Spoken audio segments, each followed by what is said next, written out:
Boa tarde, meus amigos. Mais uma tarde em texto coletâneas de Erasmo Yoga em sua leitura sobre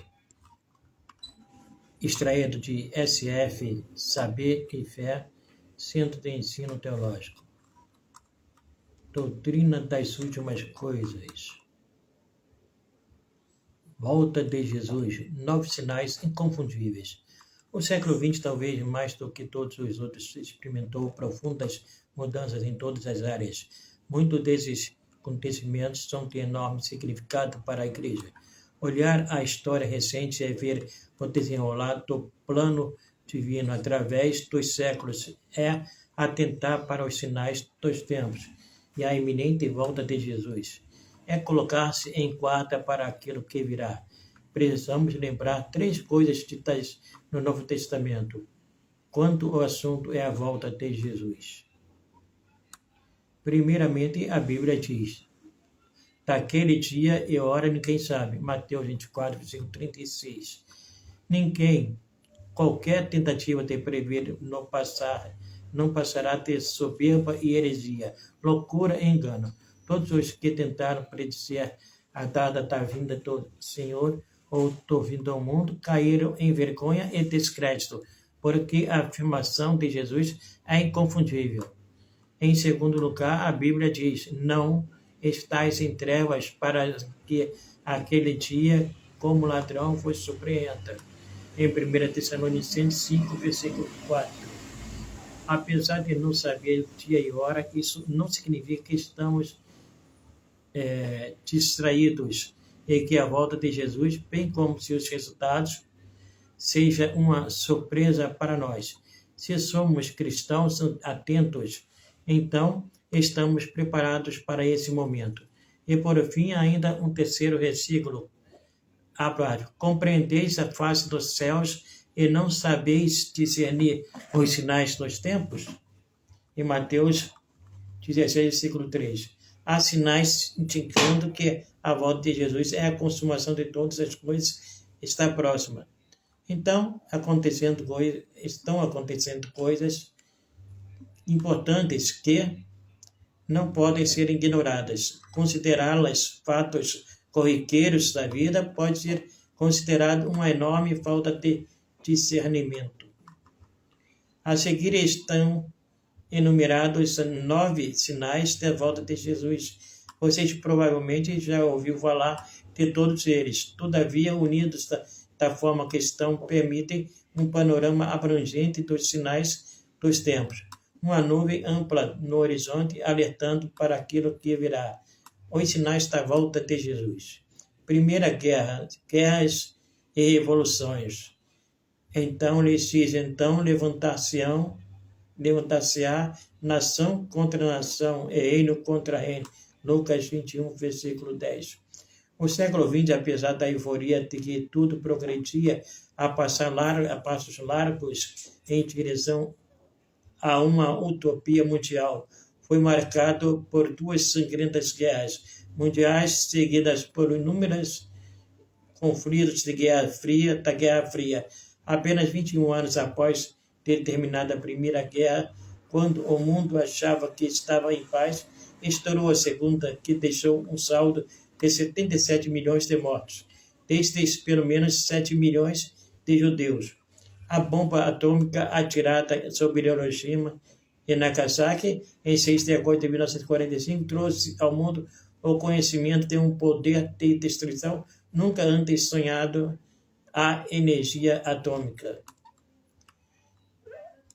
Assim, por exemplo, já em 1993, estimava-se que havia cerca de 48 guerras étnicas em andamento pelo mundo afora e que havia 164 reivindicações e conflitos étnicos territoriais a respeito de fronteiras na ex-União Soviética, dos quais 30 envolviam alguma forma de conflito armado. Segundo, catástrofes naturais. E haverá grandes terremotos, fomes e pestilências em vários lugares, e coisas espantosas. Em Lucas 21, versículo 11. O tsunami no sudoeste asiático, os tufões e terremotos dos últimos 20 anos têm produzido preocupações para as autoridades mundiais. Pesquisas científicas fazem predições mais apocalípticas do que o próprio apocalipse. Não há perspectivas positivas nesse sentido.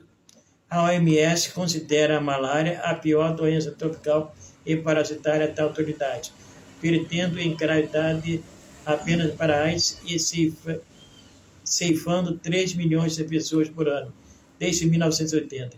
A AIDS, por sua vez, foi identificada em 1981 nos Estados Unidos e, desde então, foi considerada uma epidemia pela Organização Mundial de Saúde, com 22 milhões de mortos até o momento. Terceiro, aumento do pecado. E por se multiplicar a iniquidade, o amor do mundo se esfriará. Em Mateus 24, versículo 12. Para muitos, talvez pareça redundante falar do aumento do pecado em nossos dias, como um dos sinais apontados por Jesus em seus sermão profético, que há excesso de pornografia, fornicação e adultério, desonestidade, violência. Isto é evidente para qualquer pessoa. A revolução sexual e as drogas ganharam tal espaço na sociedade que parece querer submergir a tudo. Entretanto, a pecaminosidade já passou da dimensão quantitativa. A questão do pecado humano é de outra natureza. Primeiramente, porque o conceito de pecado tem sido banido da mente do homem moderno. Ele não reconhece mais a palavra. O mero pronunciamento dele tornou-se algo retrógrado. Se pensávamos que a hipocrisia era a maior manifestação da pecaminosidade, nos enganamos completamente. Se achávamos que alguém praticar escondido aquilo que condenava publicamente era o que de mais terrível poderia haver, também nos enganamos. Vivemos hoje algo muito pior. Mais grave que a hipocrisia é a apologia do mal. Mulheres de renome agora se gabam de suas fotos pornográficas e homossexuais se sentem ofendidos com qualquer um que lhes chame de pecador.